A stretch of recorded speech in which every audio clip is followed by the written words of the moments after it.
Yes, nongeye kubasuhuza kandi mbifurije kugira ibihe byiza nshuti bakunzi ba Ibendera TV.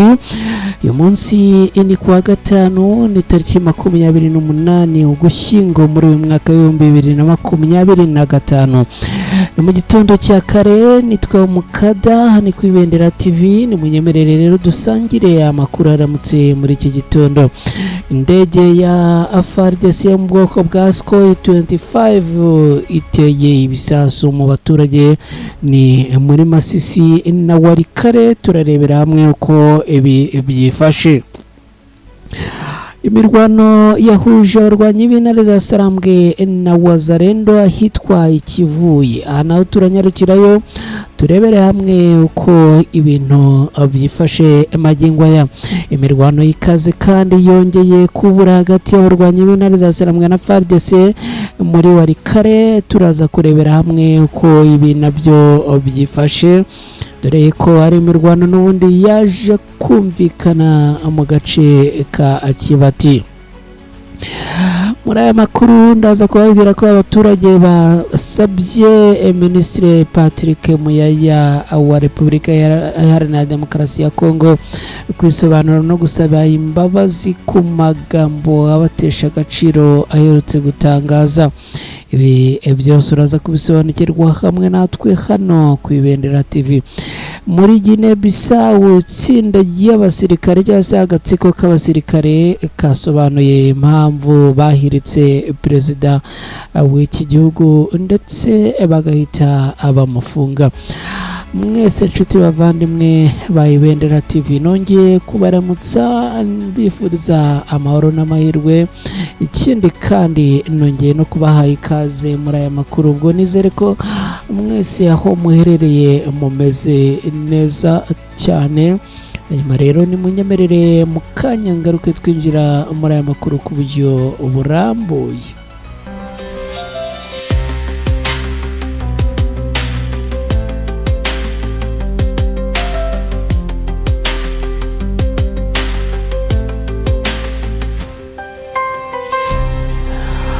Yes, nongeye kubaha ikaze mwese. Ubwo ndavuga bari mu Rwanda mu duce dutandukanye, abari mu bihugu byo muri East Africa, Uganda, Repubulika Iharanira Demokarasi ya Kongo, Burundi, Kenya na Tanzania.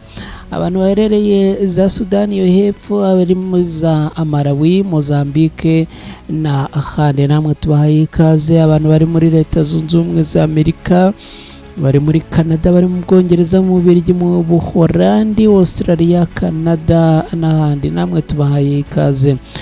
Amakuru aravuga ko indege ya FARDC yo mu bwoko bwa Sukhoi 25 yateye ibisasu mu baturage bo muri Masisi na Warikare ni muri Kivu y'Amajyaruguru muri Repubulika Iharanira Demokarasi ya Kongo. Indege y'intambara ya FARDC yo mu bwoko bwa Sukhoi 25 yateye ibisasu mu baturage bo mu turere twa Warikare na Masisi ni muri Repubulika Iharanira Demokarasi ya Kongo. Amakuru akavuga yuko muri ibyo bice n'ubundi ngo ibintu byakomeye. Abaturage baravuga yuko ibisasu byaguye mu gace ka Kibati ho muri Kasopo ni muri Masisi, bitera ubwoba n'akavuyo mu baturage, bahise batangira guhungira hizewe. Kugeza ubu nta mibare y'abaguye cyangwa bakomerekeye muri ibi bisasu irashyirwa ahagaragara ku mugaragaro. Gusa ariko ubuyobozi bwa FARDC nabwo ntiburagira icyo butangaza kuri ibikorwa bivugwaho kwibasira abaturage basanzwe. Ibi bibaye mu gihe imirwano y'ikaze yari yatangiriye muri Kibati, aho amakuru yemeza ko ingabo za leta ya Kongo FARDC n'abafatanyabikorwa babo ari bo Wazalendo na FDLR bari bagabye ibitero ku birindiro bya abarwanyi b'intare za Sarambwe. Uyu mutwe ngo wahise wirwanaho, bivugwa ko basubije inyuma ibyo bitero byose. Amakuru akomeza avuga ko nyuma yaho Alliance Fleuve Congo 23 isubije inyuma ingabo za leta ya Congo zakoresheje indege yo mu bwoko bwa Sukhoi 25 zirasa mu bice bituwemo n'abaturage ndetse no mu birindiro bya Alliance Fleuve Congo 23. Ibintu rero bikomeje kugenda bizamura intera yo ku rwego rwo hejuru cyane cyane ibijyanye n'iyi mirwano. Reka atukiri muri aya makuru ajyanye n'imirwano kandi twerekeze ahitwa Ikivuye, tubabwire ko imirwano ikomeye iyongeye gusekuranya abarwanyi b'intare za Sarambwe na Wazalendo. Byibuze umuntu umwe yaguye mu mirwano, undi arakomereka bikabije mu mirwano ikomeye yahuje abarwanyi b'intare za Sarambwe na abarwanyi ba Wazalendo bo mutwe witwa CNDH.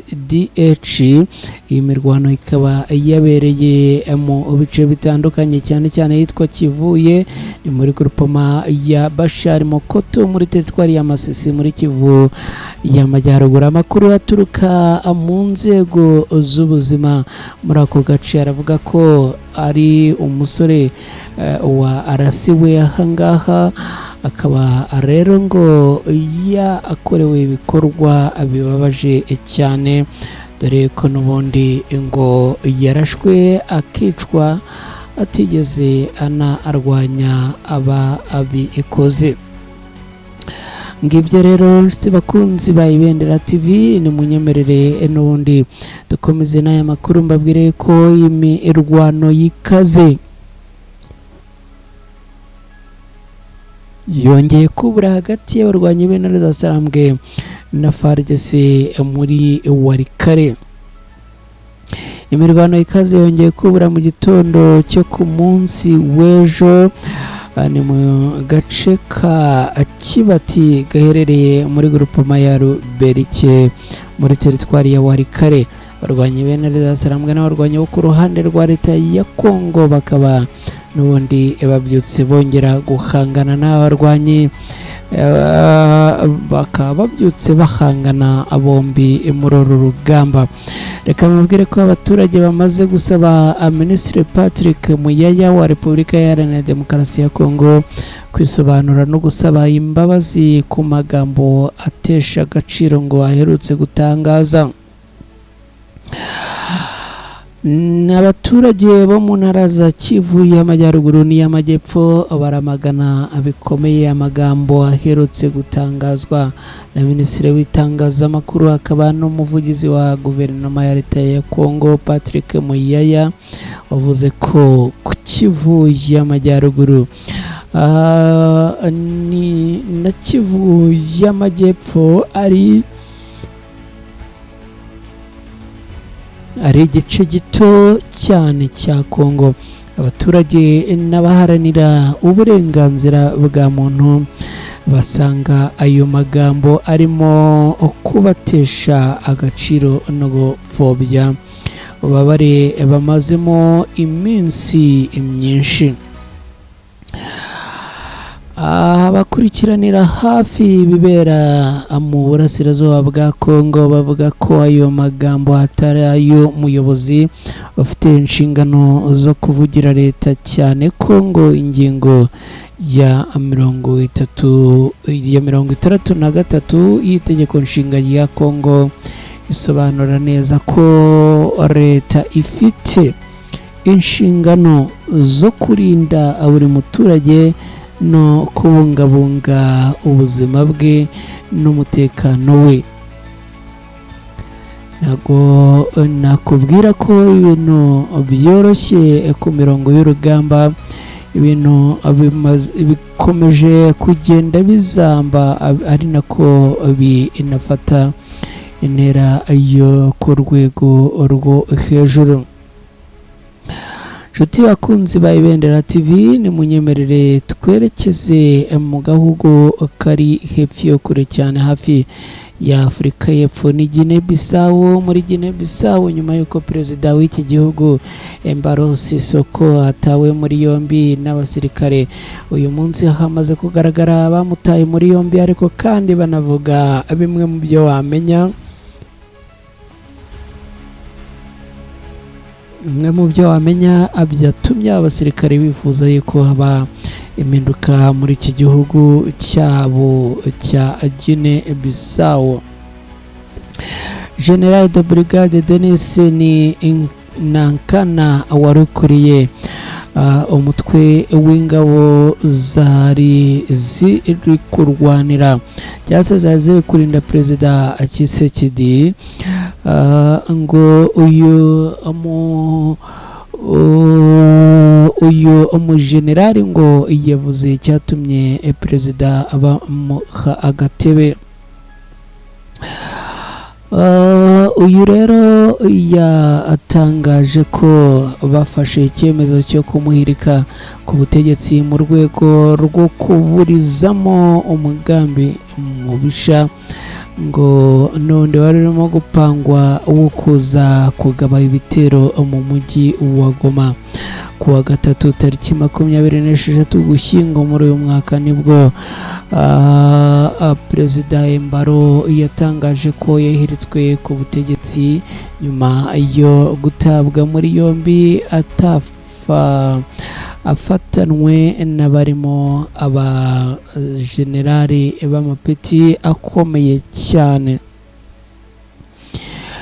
Kugeza ubu ngubu rero ntabwo haramenyekana neza aho uyu perezida Embalo Sisoko afungiye, ndetse kandi ngo umuntu agire n'icyo amenya akindi. Ubwo rero munyemerere tubashimire, isango y'amakuru ni ku munsi w'ejo saa 11.